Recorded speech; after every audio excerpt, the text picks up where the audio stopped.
اهلا بيك يا سيدي في حلقه جديده مع اتعلم مع العسال، والسلام عليكم ورحمه الله وبركاته. وناس كتير بتسالنا ازاي نستخدم السام ابس في حاجه زي الباور بي اي. فانا النهارده جاي بقى مش ان انا اقول لك بس ازاي تستخدم السام ابس جوه الباور بي اي، لا انا كمان هدي لك تريكس جامده جدا في موضوع ان انت لو عايز تعمل اجريجيشن او عايز تجمع حاجه بس تعمل فلتريشن او تعمل تفلتر عليها في نفس الوقت.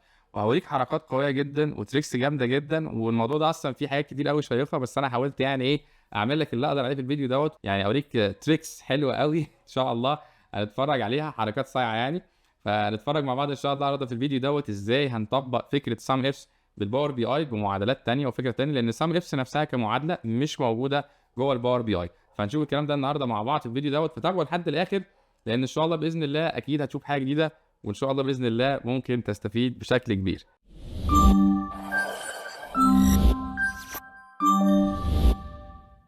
طب يا سيدي تعال نشوف ازاي هنستخدم او هنعمل سام افس في باور بي اي، بس كمان هنشوف حاجات احلى واقوى. تعال الاول نبدا كده بنتفرج على البيانات اللي عندنا. احنا عندنا شويه بيانات عباره عن ادي بيانات اوردرات، هنا اوردرات بتطلب، عندنا هنا منتجات، المنتج ده ليه توصيف، ليه كاتيجوري، ليه جندر، ليه اسم ومقاس ولون، وعندنا شويه موزعين ومرتجات. خلينا دلوقتي في الحته دي لان دي اللي هتبقى ايه مهمه بالنسبه لنا. في جدول الاوردرات عندنا الكميات، تكلفه البضاعه، تاريخ الاوردر، تكلفه مش عارف ايه، الربحيه وهكذا. طيب تعالى مثلا انت في سام ابس ممكن تكون عايز تعمل ايه، وانا عايز مثلا تحسب الكميه اللي اتباعت مثلا من كاتيجوري معين او من لون معين. فعشان تعمل الكلام ده هنا في باور بي اي ممكن نعمله من بره او من هنا، يعني مش هتفرق. تعالى هنروح ساعتها نعمل نيو ميجر. طبعا انت عارف الفرق ما بين الميجرز وما بين النيو كولم. الكولم دوت عمود حسابي جديد انت بتعمله، يعني انت عايز تعمل عمود اضافي هنا بيحسب حاجه على مستوى السطور، فبنعمل ايه نيو كولم. اما لو انا عايز اعمل حاجه بتحسب لي قيمه تطلع لي قيمه على طول، فساعتها بعمل نيو ميجر، وده ايه ساعتها بتحسب على كل البيانات مره واحده. فده كده بالمختصر يعني. فتعالى نعمل ميجر جديد، لا تقدر تقول لك انك بتعمل عمليه حسابيه جديده هترجع تستخدمها تاني. فمثلا هنسميها هنا اللي هو مثلا ايه sum، هنكتب مثلا quantity، ماشي، كمية الكوانتيتي باي كاتيجوري مثلا and gender. هنحسب الكمية بالكاتيجوري والجندر، الجندر اللي هو الايه الميل ولا فيميل، راجل ولا ست. فهنا اسم الميجر ده كده يبقى اسم العملية الحسابية. هاجي هنا واعمل ايه عشان هنا مفيش عندي حاجة اسمها معادلة سم افس، يعني عملت سم افس كده مش موجودة، مش زي اكسل يعني قوي يعني، مش للدرجة دي يعني. لكن اللي انا هعمله هعمل كالتالي. ايه اللي انا هعمله يا سيدي؟ انا هاجي اكتب هنا معادلة اسمها كالكوليت. معادلة كالكوليت دي معادله بتقدر تعمل ايه، بتقدر ان هي تاخد اكسبريشن. اعتبر الاكسبريشن ده زي عمليه معينه، عمليه حسابيه او اي نوع من انواع العمليات، اي عمليه. والعمليه دي عشان تتم قبل ما بتتم بيتحط عليها فلتر. يعني انا بعمل عمليه والعمليه دي قبل ما تشتغل بحط عليها فلتر. فانا مثلا هعمل عمليه جمع، هعمل صنع دايجة. ايه اللي انا هجمعه؟ هجمع يا سيدي الاوردر كوانتيتي، كميه اللي هجمع الكميات بتاعه ايه اللي اتباعت عندي في الاوردرات. فدي كده الاكسبريشن بتاعي. هل انا هجمعهم كلهم؟ لا، انا عايز اجمعهم بناء على ايه، على الكاتيجوري وجندر. فمثلا اروح اعمل فاصله، هيجي يظهر لي ان انا اعمل فلتر. اول فلتر على الكاتيجوري، انا مثلا عايز اجمع كل ما هو بانتس مثلا بناطيل، فهقول له من جدول البرودكتس، عندي جدول اسمه برودكتس اهو، هختار البرودكت كاتيجوري وهقول له يكون بيساوي مثلا، افتح دبل كوتيشن اكتب بانتس. فانا كده قلت له ايه، انا عايز البرودكت كاتيجوري بتاعي يبقى بانتس اللي هو بناطيل، واقفل كده وادوس انتر. كده انا بالظبط عملت معادله سم اف. هتقول لي انت نسيت الجندر، هقول لك يعني ايه، خلي مثال الجندر ده بعدين. احنا دلوقتي هنجمع مثلا باي كاتيجوري مثلا بانتس، او هنقول مثلا ايه بانتس كوانتيتي. معلش، فانا كده جمعت البانتس كوانتيتي او كميه الايه، كميه البناطيل اللي عندي. لو انا جبت مثلا هنا كده زي كارد عندي، حطيت الكارد ده هنا كده ماشي، ورحت واخد اللي هو بانس كوانتي ده حطيته في الفاليو، هيقول لي والله انت عندك كام، انت بعت 31000، كميه 31000 من الايه، من البانس دي. طيب فدي كده اول حاجه. انا هنا عملت ايه، عملت عمليه حسابيه او جمعت بفلتر واحد او بشرط واحد. طب لو انا عندي اكتر من شرط زي المثال اللي انا كنت لسه بقوله، تعالى نروح نعمل ايه، نعمل ميجر جديد برضو، اقول له نيو ميجر، وبعد كده هاجي هكتب هنا اسم الميجر، وهنا اقول له بقى quantity باي برودكت او باي كاتيجوري اند ايه اند جندر. فانا كده هعمل ايه، باي كاتيجوري والجندر. هعمل برضو معادله كالكوليت عادي جدا، وهعمل اكسبريشن بتاعي اللي هو sum، هجمع الاوردر كوانتيتي زي ما انا عارف، وهعمل السم. بعد كده ادوس انتر كده وابدا اشتغل على الحاجه اللي بعدها. بعد دوست شيفت لما نزلت على السطر تحت ده عملت ايه، دوست شيفت انتر، وبعد كده قعدت ادوس تاب لحد ما وصلت هنا. فاللي انا بعد كده هعمله ان انا هحط الفلتر بتاعي، الفلتر بتاعي هيبقى فيه ايه، عملت فاصله عشان احط الفلتر. فاول حاجه اللي هو من جدول البرودكتس برودكت كاتيجوري زي ما احنا عارفين، ماشي. وبعد كده اعمل فلتر تاني، هعمل بقى فاصله. فلما عملت فاصله جالك ايه، جالك انك تعمل فلتر تاني اهو، بقى عندي فلتر تاني. فهقول له دوس شيفت انتر عشان خاطر انزل على السطر اللي بعده، وهقول له الفلتر التاني بتاعي هيكون الجندر ده اللي هو برودكت جندر، جنس المنتج دوت في جدول البرودكتس. هدوس تاب، هيكون بيساوي مثلا من للرجال، واروح قافل القوسين واروح ايه دايس انتر. فكده بقى عندي البانس كوانتيتي هنا في كارد اهو. هعمل كارد تاني مثلا وهحط جواه ايه، اسحب بقى اللي انا عملته كوانتيتي باي كاتيجوري اند جندر واحطه هنا كده في الفاليو. مرضاش يشتغل ليه، ايرور فيتشنج. تعال نشيله ونحطه تاني، هنحطه تاني مش راضي يشتغل. تعال نشوف ماله. هنا في حاجة مش قافلينها صح، ولا عشان الفاصلة دي مش هنا، مش مكانها هنا ولا ايه. تعال نرجع، عايزين نكتبها في سطر واحد، ندوس انتر كده، نرجع نسحبها برضو. طيب هل احنا لو شلنا المسافات كلها كده، هل ده كده هيرضى؟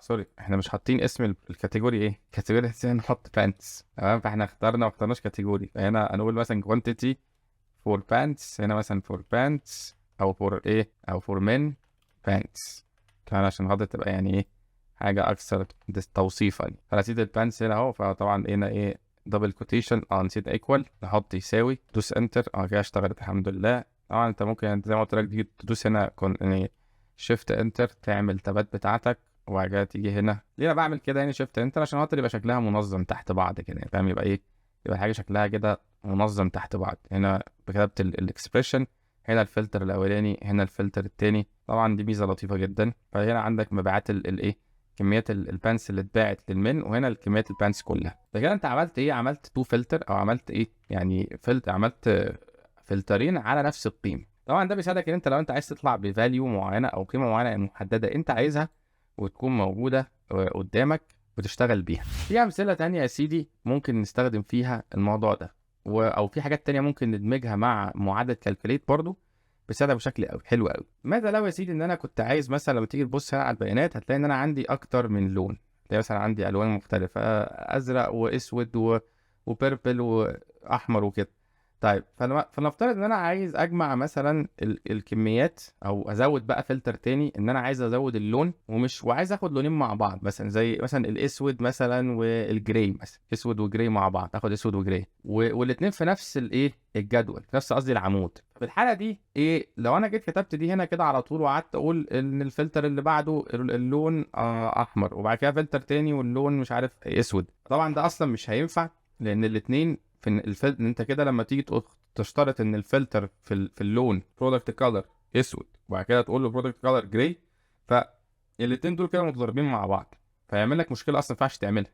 ده في حاله ان انت ايه الفلتر اللي عايز تطبقه على قيمتين جوه نفس العمود، فما ينفعش تكتبهم زي دول. ما ينفعش تحط مثلا كولر هنا احمر وكولر هنا اسود، مش هينفع، لان انت هنا بتشترط ان ده وده يكونوا شغالين. طب ازاي عندي هنا قيمه هيكون اللون فيها مثلا اسود وجراي في نفس الوقت؟ لا، هو يا اما اسود يا اما جراي. فقال لك خلاص احنا هنحل الحركه دي بشكل لطيف جدا. تعال ناخد نفس المعادله دي كده عشان ما نكتبهاش من اول وجديد، وتبقى معانا واحده ثانيه. وتعالى نعمل ميجر جديد، وفي الميجر الجديد دوت هكتب ايه، هقول له ان هكتب نفس المعادله دي، بس هقول له هنا quantity for men pants، واقول له ايه black and مثلا جراي، اسود وجراي، اسود ورمادي. ساعتها بقى يا سيدي هعمل ايه، ساعتها هروح داخل جوه المعادله تانية بتاعت كالكوليت، وهعمل اعمل فاصله وادوس شيفت انتر. وساعتها هكتب ايه بقى، هقول له ان البرودكت كولر، واروح عامل مسافه، واروح اكتب ايه بقى، اكتب بالكابس لوك يعني بالخط كبير ان موجودين فيه. هقول له ايه ان ايه بقى، هعمل مسافه تانية واروح فاتح ايه اللي هو بيسموه الكيرلي براكت دوت، اللي هو بتدوس في الشيفت بتاع اعتقد الحرف اللي هو الحاء، الدال والحاء او حاجه زي كده، او الدال والجيم بالعربي يعني، اللي هو فوق انتر على طول. وبعدين اروح اقول له ان ايه بقى، اقول له ان اول لون مثلا افتح دبل كوليشن اقول له بلاك، واروح عامل فاصله وافتح دبل كوليشن تاني واقول له مثلا، واقول له جراي، واروح اقفل الايه الكيرلي براكت بتاعي او الكيرلي بريسس، حسب بيقولوها ايه. فانا كده هنا ايه، هنا انا خدت من العمود ده فلترين، الاسود والجراي، فكده ضفتهم هما الاثنين مع بعض. واروح يا سيدي دايس ايه، دايس انتر، وكده عملت واحده تانية. تعالى سوري انا عمال اتحرك كده وانا مزوم معلش كده بدوخكم. معلش حقكوا عليا. فاجي هنا كده واروح حاطط بقى اللي هو الايه، هاخد اللي هو الكوانتيتي فور مين اللي هو البانتس بلاك وجراي دوت، واحطه مثلا هنا. فقال لك والله ادي 4000 اهو الكوانتيتي فور مين بانتس بلاك اند جراي. فانت كده عندك اهو 31 البانس كوانتيتي، هنا الكوانتيتي البانس للمن، هنا البانس للمن اللي هم الاسود والجراي. فانت كده بتقدر ان انت توصل لاي حاجه انت عايزها باي كيفيه، فاهم، عن طريق انك بتفلتر على الحاجات اللي انت عايزها بالظبط. طبعا ممكن تعمل ده بقى مع اي معادله تانية غير سم، زي ماكس ومن او كاونت او افريج زي ما انت عايز. فطبعا ده كده بيديلك ايه، بيديلك يعني حاجه لطيفه جدا حلوه قوي.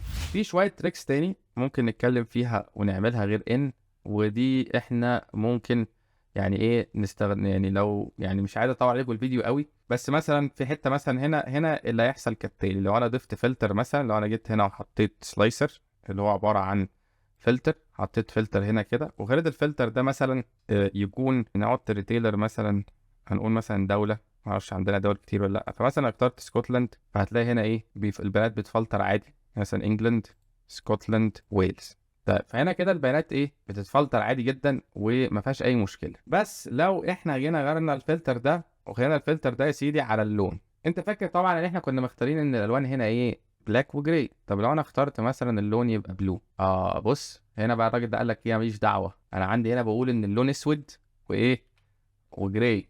انت بقى بتقول لي بلو، مش قصتي، فده ما بيتغيرش، واخد بالك، ده مش بيتغير يعني، دوت ملوش دعوه. انت هنا الفلتر هنا اللي جوه اللي احنا حاطينه جوه المعادله التاكس بتاعتنا، ما بي...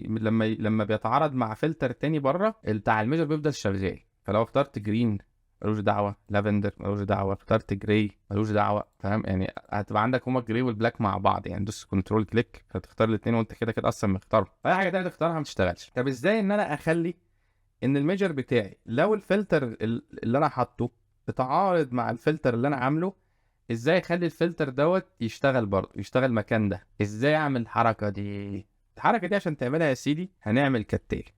هنروح على اللي هو التاكس اللي هو كوانتيتي فور من اللي هي بانس بلاك وجراي، وهاجي هنا كده قبل البرودكتس وهكتب معادله لطيفه جدا اسمها ايه، اسمها كيب فلترز. كيب فلترز دي بتعمل ايه يا سيدي؟ بتخليني ان انا اكيب الفلتر اللي بره ان هو يغير في العمليه بتاعتي اللي هنا. فساعتها تعالى كده ندوس انتر ونشوف ساعتها كده بعد ما احنا غيرنا الكيب فلترز دي اللي هيحصل. بص لما غيرنا براون دوت اوفر رايت ده فاصبح جرين. هتقولي طب ايه ده، ما هو صفر. هقول لك صفر، ما احنا عايزين ان هو يبان ان هو صفر. ليه؟ عشان خاطر لما تخيل انت عامل فلتر بتقول ان ده مثلا اخضر وظهر لك هنا 4000، فده طبعا كده القيمه مضلله. فانت هنا لما تقول له كيب فلتر يعني ايه، يعني خلي الفلتر ده هو اللي شغال. لو دوست بلاك هيجيب لك 2000، لان احنا اختارين بلاك وجراي. جراي يقول لك 3000 مثلا، الاثنين مع بعض 4. حد يقول لي طب ايه ده، هو ازاي 2 و3 يدوني 4؟ اقول لك ده عشان خاطر طبعا ممكن يكون البيانات دي ايه، احنا هنا عشان محطوط 4K. لو جينا هنا واخترنا في الكول اوت فاليو، اخترنا الفاليو قلنا له هو شو بلانك، مش عايزين الفاليو نفسها. فين اللاي اوت، فين الكاردز، طيب كده البتاع عملوا ابديت هم للبتاع ده، فخلوا ايه ان الواحد بقت القيمه مش عارف يتحكم فيها بالظبط ازاي. يعني هو ظهر لي ان هو 2000، طبعا هو كان يعني بنظهرها بشكل تاني، ممكن تظهر القيمه بشكل تاني لو انت عايز يعني. بنختار هنا من كاردز ابلاي سيتنجز دي على مش كل الكارد، لا على الكوانتيتي فور من بلانك بس، يعني من بانس بس، عشان تقول له حط لي التحسينات التغييرات دي على الحاجه اللي احنا الحسابيه يعني. فساعتها لما هنختار بقى ايه، تعال نشوف هو في الكاردز ولا فين راحت الفاليو يا جدع. ابلاي سيتنجز تو بوردر اكسنت شادو، هنا الكول اوت. الكول اوت هي دي، هي الكول اوت اهو، فاليو اهو. اقول له بدل ما يبقى اوتو خليها لي ايه نون، يعني خليها لي كده عاديه عشان نشوف. كده 4450 اهو. فلما البلاك لوحده 1792 والجري لوحده 1600 ايه 58، اتنين مع بعض ادونا 4450 يعني. فدي كده فهمت ان ايه كيف فلترز دي بتعمل ايه، وازاي ان هي بتوقف لك ده، لان هنا البلو ده مش موجود جوه هنا. فطبعا دي بتاكد ان البيانات اللي انت ظاهرها تكون بيانات ايه، تكون ما بتكونش بيان. لو انت حاطط فلتر ما يظهرلكش قيمه مضلله، واللي حاطط الفلتر اللي يختار الفلتر يفتكر ان القيمه دي ايه مظبوطه. اتمنى الفيديو يكون عجبك ان شاء الله. وقبل ما تقفل حابب اقول لك ان احنا بقى عندنا كورس دلوقتي الباور بي اي والسيكوال، وده اللي بيديه باشمهندس محمد شريف، اللي هو بيدي معانا مخيم تحليل البيانات، موجود النهارده على عساد.com. لو انت مهتم بالسيكوال والباور بي اي وعايز تخش في مجال بزنس انتليجنس، فطبعا يا ريت تخش تتفرج على الكورس دوت، واللي هو هيبقى حضور يعني محاضرات، وهو موجود على عساد.com. فخش على اسهال.com دلوقتي يعرفوا على طول. وطبعا لو الفيديو عجبك تنساش تعمل لايك وسبسكرايب، ولو عندك اسئله او عايز نتكلم في معادلات تانية في او فانكشنز ثانيه في الداكس على باور بي اي، يا ريت تبعت لي وان شاء الله نعمل عنها فيديوهات قريب جدا. ومع الف سلامه.